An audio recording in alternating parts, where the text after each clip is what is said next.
There comes a moment in every human life when the noise of the world grows strangely thin and something beyond the veil seems to stir. A whisper not born of man's imagination, not framed in the vocabulary of reason, but carrying the quiet authority of eternity itself. And when that voice speaks, it rarely does so in the comfort of our convenience.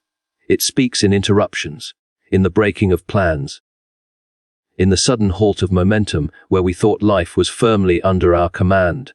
And that is the beginning of all holy transformation. For the divine does not send invitations wrapped in silk or written in gold. He speaks in storms and silences, in detours and delays, in the H of uncertainty that forces the soul to look upward rather than outward. You see, divine interruptions are not accidents. They are the chisels by which heaven reshapes the stubborn marble of the human heart, because a heart too set in its own course becomes blind to the greater landscape God intends it to walk upon. Most people call it misfortune when plans fail or doors close. Yet what they do not realize is that God often stands behind those very closed doors, waiting for you to knock differently. Not with the impatience of demand, but with the humility of surrender. For when you pause to listen, truly listen, you begin to perceive that what appeared to be chaos was in fact choreography, a rearranging of your life to bring you nearer to the purpose for which you were created. The divine message never arrives when all is well and steady. It enters like a crack in the ceiling of your ordinary days, letting light fall upon corners you had forgotten existed. And it is that light that begins the quiet revolution within you, the shift that does not shout but transforms. When God interrupts you, He is not punishing you. He is repositioning you, and that repositioning is rarely gentle, for He loves us too deeply to let us remain comfortable. Comfort is the soil of spiritual stagnation, but discomfort, that holy unease that keeps you awake at night, that sudden loss, that unexpected change, that whisper of conscience you keep trying to silence. These are the divine tools by which eternity prepares your soul for something higher. And if you resist them, you resist the very hands that are shaping your future, because every great transformation begins not in triumph, but in interruption. The birth of new faith often feels like the death of old certainty. There was never a prophet, never a saint, never a soul who walked with God who was not first interrupted. Abraham was interrupted in his homeland, Moses in his desert, Mary in her quiet life, and in each case, the interruption carried within it a message that shifted not only their own lives, but the course of human history. And so, it is with you. When the rhythm of your days is broken, when the familiar becomes foreign, do not rush to mend what God is breaking, for He never breaks without purpose. He disturbs the surface to awaken the depth. He unravels the pattern to reveal the hidden thread.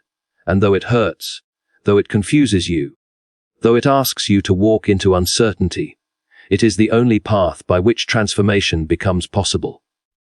We spend our days trying to preserve what we have built, afraid that change will undo us. But what if the undoing is the very mercy of God? What if the collapse of your certainty is the beginning of clarity? What if the thing you are losing is the very thing that has been blocking you from hearing Him clearly? For the divine voice does not compete with noise. It waits for silence, and sometimes that silence is achieved only when everything else falls away, when the plans fail, the people leave, the paths disappear, and you are left standing with nothing but faith. And it is then, in that bare moment of nothingness, that you realize interruption is not abandonment, but intimacy. For God draws nearer not when you are strong, but when you are stripped. The message that will shift your entire life rarely comes in grandeur.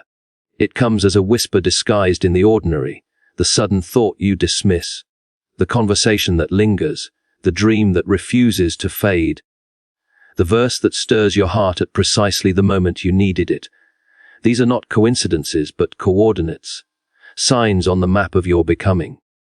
And to ignore them is to delay your destiny, for the divine is not always loud. He is persistent.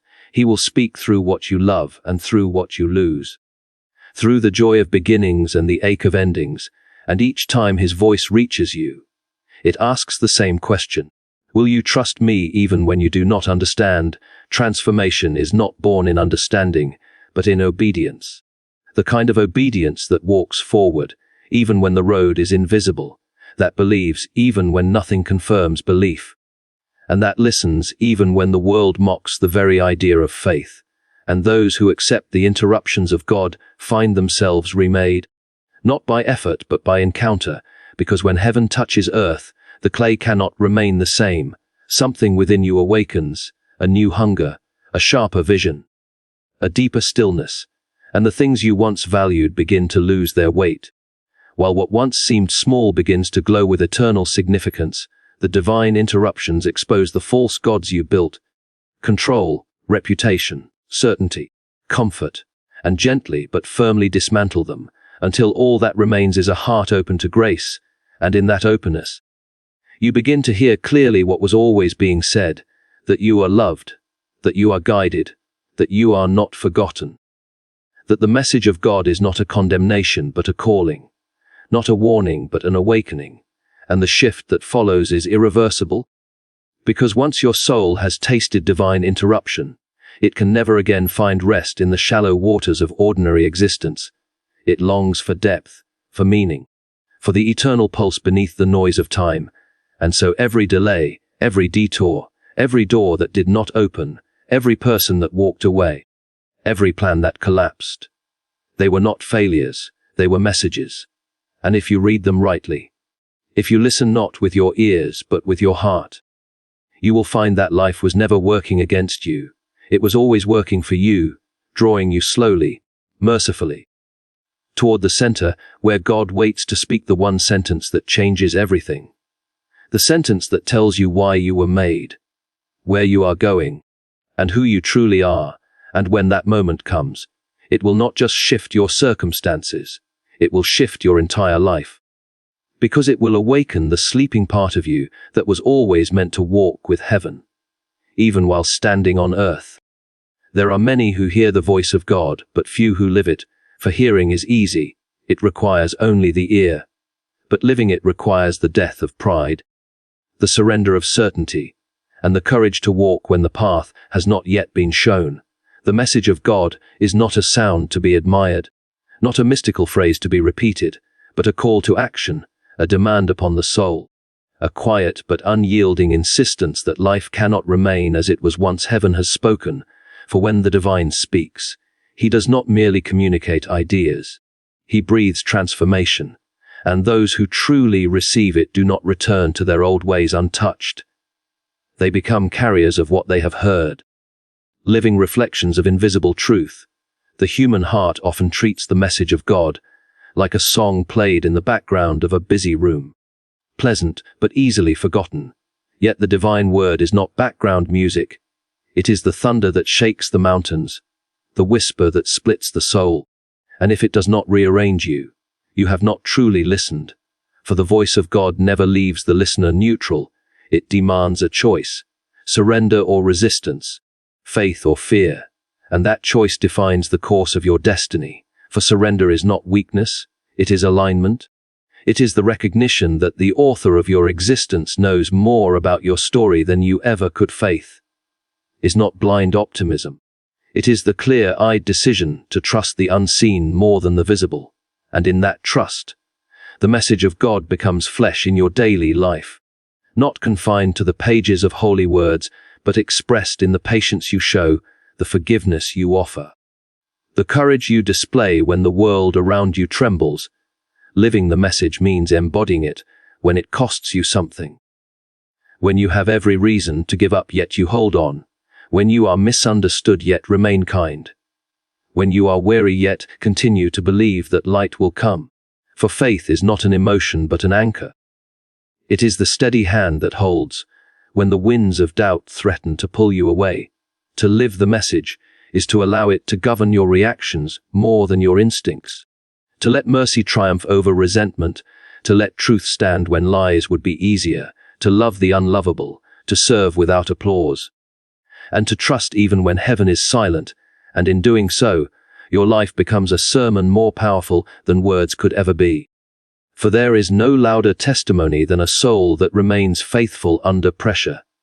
No greater witness than peace in the midst of uncertainty. And when others see that, when they see the unexplainable calm, the unbreakable hope, they see the living message of God walking among them. There is a difference between believing in God and believing God. The former acknowledges his existence. The latter trusts his direction. The former studies the map. The latter takes the journey. And so many live as though the message were meant to decorate their minds rather than to dictate their steps.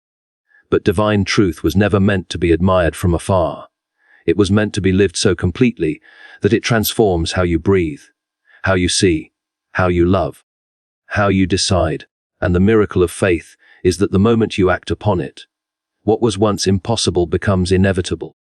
Because God never commands without also empowering, surrender is the language of the truly awakened soul. It is not defeat, but participation. It is the moment when you stop fighting to be the master and allow yourself to be the instrument, when you no longer insist upon your own timeline, your own plan, your own comfort, but yield to a higher rhythm, a rhythm that has been guiding galaxies and shaping destinies long before your heart first beat.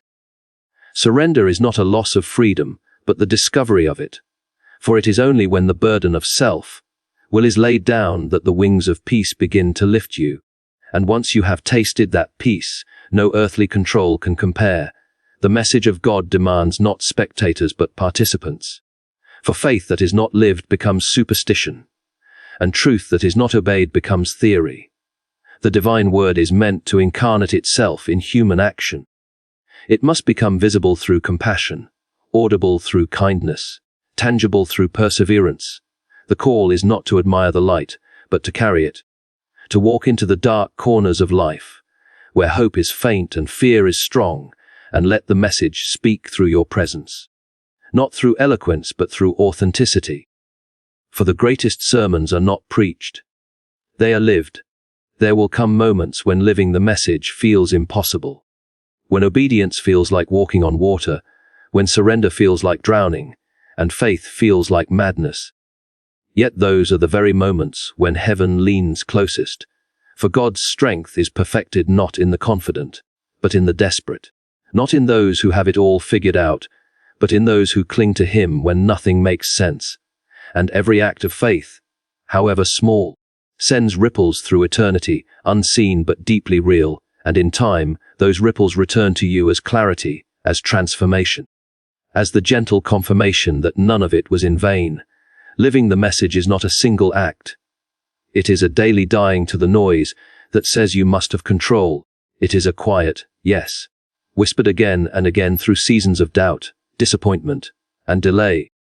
It is learning to find God not only in the sanctuary but in the storm, not only in answered prayers, but in unanswered ones. And every time you choose to trust, every time you choose to forgive, every time you refuse to give in to despair, you are writing your faith into the fabric of your existence. And that faith becomes the evidence of things unseen, the proof that you have heard the message and let it live within you. Many will hear divine words and marvel at their beauty, but only those who live them will know their power. For revelation without response remains dormant. It is obedience that awakens miracles, surrender that invites divine movement, and faith that transforms ordinary existence into sacred ground. The message of God is not meant to decorate your beliefs, but to redefine your being, to call you out of the shallows of convenience into the deep waters of purpose. And in those waters, you will find that surrender is not losing your life, but finally finding it. Faith is not blindness, but the first true sight. And obedience is not servitude, but freedom. The world does not need more people who have heard of God. It needs those who have heard and responded, who let the message rewrite their priorities, rearrange their desires, and realign their direction. For when the divine word is lived rather than merely learned, it changes not just individuals but generations. It becomes a light that cannot be hidden, a force that cannot be silenced, and a testimony that speaks louder than any sermon ever could. And so when the message comes to you, do not store it away as inspiration, let it become incarnation. Let it breathe through you, move through you, act through you, until your very existence becomes the echo of heaven's voice, speaking life into the world. When God speaks, the universe pauses, for his words are not vibrations in air, but commands that create. They do not merely inform, they transform. They do not describe reality, they define it. And when that voice reaches a human heart, it is not to provide more knowledge but to awaken what has long slept within, to stir the divine seed buried beneath layers of fear, doubt, and habit. For every soul carries within it a purpose older than time, written before the foundations of the world. And when God speaks, he is not telling you something new, but reminding you of what you were always meant to remember. The echo of your original calling. We often mistake divine communication for explanation, but heaven rarely explains, it reveals. And revelation is not given to satisfy curiosity, but to awaken destiny, because information changes your mind while revelation changes your being. The former fills you with data, the latter fills you with direction, and the message of God never arrives simply to educate you. It comes to ignite you, to quicken something deep within that has lain dormant through years of distraction and disbelief. And suddenly, what once seemed meaningless begins to pulse with divine pattern, and you begin to sense that your story is not random, but orchestrated. Not accidental but appointed. When the voice of God enters your life, it does not flatter your comfort. It summons your potential. It calls you beyond where you are and challenges the boundaries you built to keep yourself safe. It whispers of mountains you must climb, seas you must cross, and dreams you dared not name. And though it may sound gentle, it carries the force of destiny, because the divine does not speak to entertain your intellect. He speaks to awaken your soul, and in that awakening lies the beginning of a new life, a life that moves not by chance but by calling, not by survival but by significance. Every great shift in human history began with a divine word spoken into an ordinary life. A shepherd in a desert, a fisherman by the shore, a young woman in a quiet village, each one interrupted by a message that seemed impossible yet undeniable. And in their obedience, their destinies unfolded, because when God speaks, he does not comment on your situation, he commissions you. His words are not observations but operations. They perform what they declare. They cut through impossibility and summon forth potential that only his voice can awaken. And the moment you respond, the machinery of destiny begins to move. You were never created to wander without direction. Every soul is a story authored by heaven. And though many live without awareness of that authorship, the voice of God comes to reintroduce you to your own purpose, to tell you that your existence is not an accident, that your pain was not wasted, that your gifts are not coincidental, and that the timing of your life has meaning beyond your understanding. He speaks not to burden you with new duties, but to align you with eternal design, to shift you from reaction to revelation, from drifting to destiny, from confusion to clarity. For destiny does not begin when you achieve something. It begins when you hear and believe. The awakening of destiny is rarely comfortable, for when God calls you, he also confronts you. He confronts your excuses, your small visions, your fears that whisper you are not enough. He dismantles the lies that had held you captive, one by one, until you have nothing left to cling to but his word, and that word becomes your compass, your foundation, your fire. And though others may not understand, though your path may seem strange, you will know deep within that it is right, for the message that awakens destiny carries a certainty no logic can replace. It becomes the inner conviction that sustains you when everything around you wavers. There is a difference between existing and living, and God's voice marks that difference. Existing is breathing without purpose, living is breathing with intention. And when heaven speaks, it turns mere existence into mission, transforming the ordinary rhythm of days into a pilgrimage toward meaning. And you begin to realize that nothing in your story was wasted, that even your detours were divine designs. Your losses were lessons, your delays were preparations, and every tear you thought was for nothing was watering the ground of your becoming. For destiny is not built on ease but on revelation. And when God awakens it, He redeems even your past to serve your future.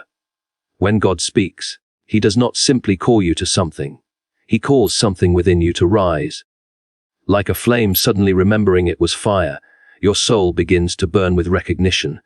A holy discontent stirs in you, the realization that there is more, that you cannot remain as you are, that something greater is waiting beyond the familiar horizon, and you feel both terrified and alive, because you sense that heaven has just placed its hand upon your shoulder and whispered, "It's time." And though the road ahead is unseen, you know the Kala will walk with you, for His voice carries the promise of His presence. Destiny is not a destination, but a direction. It unfolds with every step of obedience, and each time you act upon what you've heard, the next step is revealed. God rarely gives you the full map, because faith is the only light you need for the next moment, and that is how your destiny grows. Not through clarity, but through courage. Not through knowing everything, but through trusting the one who does. And as you continue to walk, your life becomes a living prophecy, a visible manifestation of an invisible promise. And those who watch you will not merely see a person succeeding. They will see a person surrendered to something eternal. The awakening of destiny changes how you see everything. Where others see coincidence, you begin to see coordination. Where they see obstacles, you perceive training. Where they see endings, you recognize transitions. For destiny gives meaning to what once seemed meaningless, and even your pain begins to serve a holy purpose, shaping you into the vessel that can carry the weight of your calling. God's voice does not remove struggle, it redeems it. It does not erase your weakness, it transforms it into strength. And so your failures become the forge of your faith, your wounds the proof of your perseverance, your journey the testimony that His word is true. When you live awakened, you become dangerous to despair, for no storm can convince you that the sea is master. No night can persuade you that the dawn will not come, because you have heard the voice that spoke light into being. And once you have heard that voice, you cannot unhear it. It becomes the rhythm of your courage, the pulse of your purpose. And though seasons may change and silence may come, you learn to trust even the quiet, knowing that the one who spoke once will speak again. And even His silence carries meaning. For destiny is not maintained by constant instruction, but by continuous trust. And so the message of God, when it comes, is not a suggestion but a summons. Not information but initiation. It calls you to awaken, to rise, to remember who you are in the story He is writing. And when you finally respond, when you step into alignment with that voice, everything begins to shift. The way you think, the way you see, the way you live, and the world around you may not change immediately, but the world within you will. And once that happens, it is only a matter of time before all creation begins to move in harmony with the awakened purpose of a soul that has heard and answered the call of God.